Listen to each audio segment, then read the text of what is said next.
Vous connaissez Radio Omer d'Alex?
Mesdames et messieurs, prenez place, la cérémonie va commencer. Gendarme, c'est avec un profond respect que je souhaite aujourd'hui rendre hommage à l'association de coordination des mouvements harkis du département, à l'issue de harkis et autres membres de formations supplétives instaurés, je le rappelle, par décret en 2003 par l'ancien chef de l'État, Jacques Chirac. Ces moments de commémoration sont des moments fort importants durant lesquels la nation se souvient du sacrifice de ces hommes. Je veux évidemment parler des harkis. Pour une patrie qui était devenue la leur, ces hommes ont donné leur vie pour défendre un État et des valeurs dans lesquelles ils avaient foi. Au nom de ce sacrifice, je dirais que nous avons une dette nationale envers eux, nous obligeant à la plus grande vigilance pour la mémoire de l'ensemble de ces anciens combattants. L'histoire de France est ponctuée de leurs nombreux faits d'armes. Au premier titre, la Seconde Guerre mondiale, qui restera marquée par une figure emblématique, celle du Bacha Gabolem, capitaine de l'armée française et vice-président de l'Assemblée nationale à 4 reprises. Son passage en terre nîmoise, au sanctuaire Montagne de Santa Cruz, ne quittera jamais notre histoire locale. Le libre engagement des harkis durant la guerre d'Algérie sous le drapeau tricolore entre 1954 et 1962 a été remarquable à plus d'un titre. Pour autant, et je me dois de le dire, leur courage et leur bravoure n'ont pas reçu les remerciements qui s'imposaient. Le lendemain des accords d'Évian du 18 mars 1962, près de 70 000 harkis ont été abandonnés en Algérie et victimes de sanglantes représailles. Quelques 60 000 ont été admis en France, logés dans des camps de fortune dans le sud de notre pays, dont le plus important fut celui de Rivesaltes, dans les Pyrénées-Orientales, mais également dans le Gard, dans le camp de l'Ardoise. Je déplore avec vigueur le sort qui fut le vôtre, celui de vos ancêtres. Il a fallu regarder l'histoire en face, assumer les erreurs commises. L'ancien président de la République, Nicolas Sarkozy, ne disait pas autre chose le 12 avril 2012 lorsqu'il déclarait « La France se devait de protéger l'harki de l'histoire et elle ne l'a pas fait. La France porte cette responsabilité devant l'histoire. » C'était la première fois que la responsabilité de la France était reconnue. Nous étions réunis dans ces lieux il y a 2 ans déjà, le 24 septembre 2012, afin d'apposer une plaque à la mémoire des harkis, soldats de France, ouvrant à une nécessaire période de réconciliation. Comme l'ensemble des associations de harkis nous le montrent au quotidien par leur engagement, leur pays, c'est la France. Le but de ce travail associatif, au-delà de la défense de la mémoire des harkis, c'est de transmettre cette mémoire française. Au même titre que leurs ancêtres, les nouvelles générations pourraient avoir 1000 raisons d'en vouloir à la France, et pourtant, il n'en est rien. Leur rapport à la France s'est construit sans restriction, mais avec douleur quand même. C'est dans cet esprit que j'ai l'honneur de je vais remettre ce drapeau au porte-drapeau officiel du mouvement harki, afin de rendre hommage au nom de la nation française aux combattants et aux disparus harkis. cette fonction hautement symbolique assure la transmission de notre héritage aux nouvelles générations. Avec ce geste, nous espérons modestement y participer, Monsieur le Président. Je vous remercie de cette invitation et je vous propose peut-être, je ne sais pas si c'est la remise du drapeau maintenant ou si c'est Madame la députée qui doit prendre la parole. En tout cas, merci de votre attention. Mesdames et messieurs les élus, conseillers régionaux, municipaux, les représentants de différentes communes présentes, une pensée particulière pour Madame Tolel, ancien maire de Vers. Mesdames et messieurs, mes chers amis, le sénateur maire vient de le dire, a repris l'histoire, une partie de l'histoire de notre pays, ce qui constitue notre nation, doit servir chaque fois, et encore plus aujourd'hui, en ce jour particulier, à la fois à nous incliner et à rendre hommage à tous ces combattants de la première heure dans des conflits extrêmement douloureux dans leur patrie, et en même temps se dire que chaque fois c'est la même question qui se pose à chacun d'entre nous, et en ce jour particulier où nous avons de rendre hommage à M. Gourdel, il n'avait juste qu'une chose, c'est pour ça qu'il est mort, c'est qu'il était français.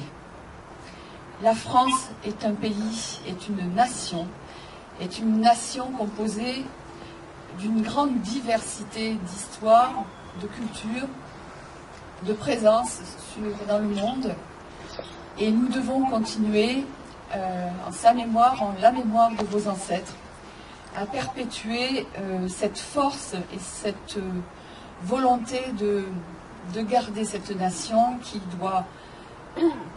a un rang international, qui est un modèle d'intégration, malgré et en dépit des souffrances, des martyrs et de tout ce qui a pu à certains moments payer dans toutes les familles le prix du sang. Il n'empêche qu'on est une nation, et aujourd'hui plus que jamais, cette nation doit être réunie. Cette nation doit être composée de sa mémoire et de sa force, et la force dans son avenir, dans sa foi, dans les droits de l'homme et dans la reconnaissance de son histoire. Monsieur le Président, la République consacre cette journée de commémoration en l'honneur des Algériens qui, pendant cette guerre d'Algérie, ont suivi jusqu'au bout le chemin de la France. Vos combattants, vos familles, vous-même, ont été emportés par les vents de l'histoire et ont été abandonnés à leur sort en Algérie. Ceux qui avaient pu trouver refuge en France ont été indignement traités, on le sait, à Rivesaltes notamment, et très prochainement, le président de la région inaugurera le commémorial et le mémorial de Rivesaltes, qui est le symbole national de l'ensemble des persécutions et de l'ensemble des combattants qui ont été indignement traités sur le sol français, sur le sol de la métropole. Monsieur le sénateur-maire Jean-Paul Fournier, au nom de la communauté harkie du Gard, je vous remercie d'avoir tous répondu présents pour cet événement important qui est la remise officielle du drapeau harki. La loi du 11 juin 1994 a fait du 25 septembre, voté à l'unanimité par le Parlement, la journée nationale en hommage aux harkis. Cette décision nationale a été une délivrance pour notre communauté, qui a attendu 32 années afin que cette reconnaissance mette fin à un deuil interminable.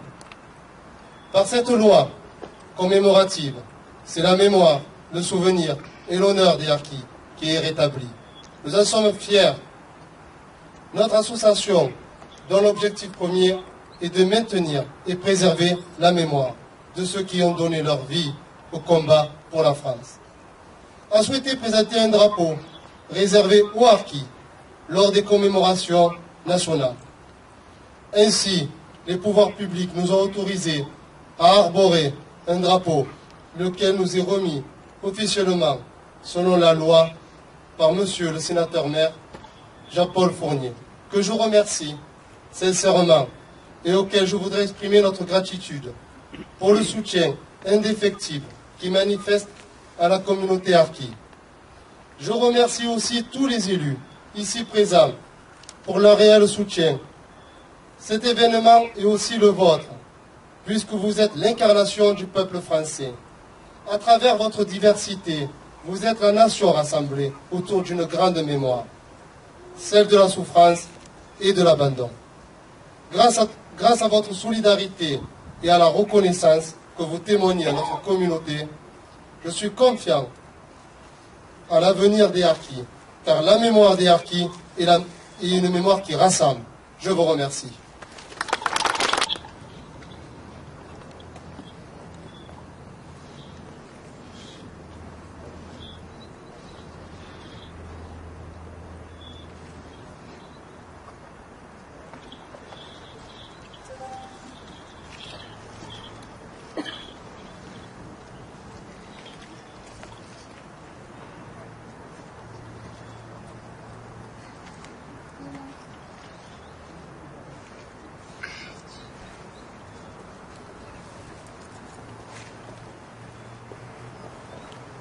Remise de gerbe par Monsieur l'adjoint au maire de la ville d'Alès.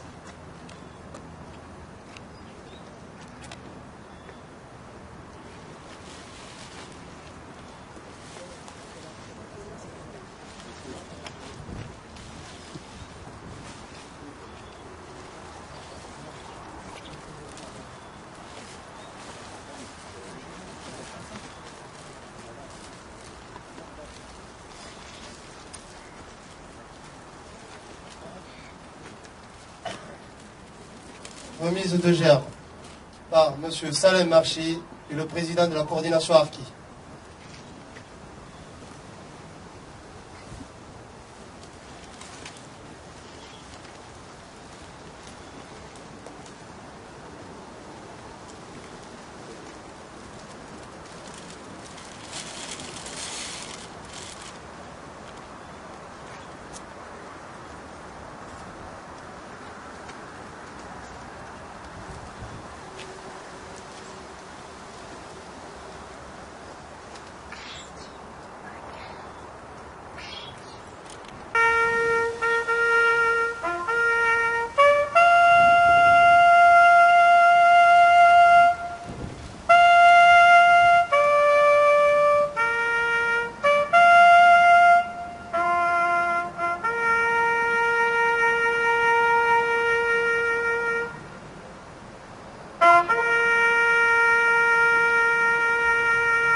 en avant, en avant, en avant. C'est nous, les Africains, qui revenons de loin. Nous roulons des colonies pour défendre le pays. Nous avons l'esclavage et nous avons au cœur une invincible amour car nous pouvons nous faire partie de notre France entière. Si quelqu'un venait à y toucher, nous serions là pour mourir à ses pieds. Battez tambour à nos amis, pour le pays, pour la patrie, nous irons loin, c'est nous les Africains. Oui, si, je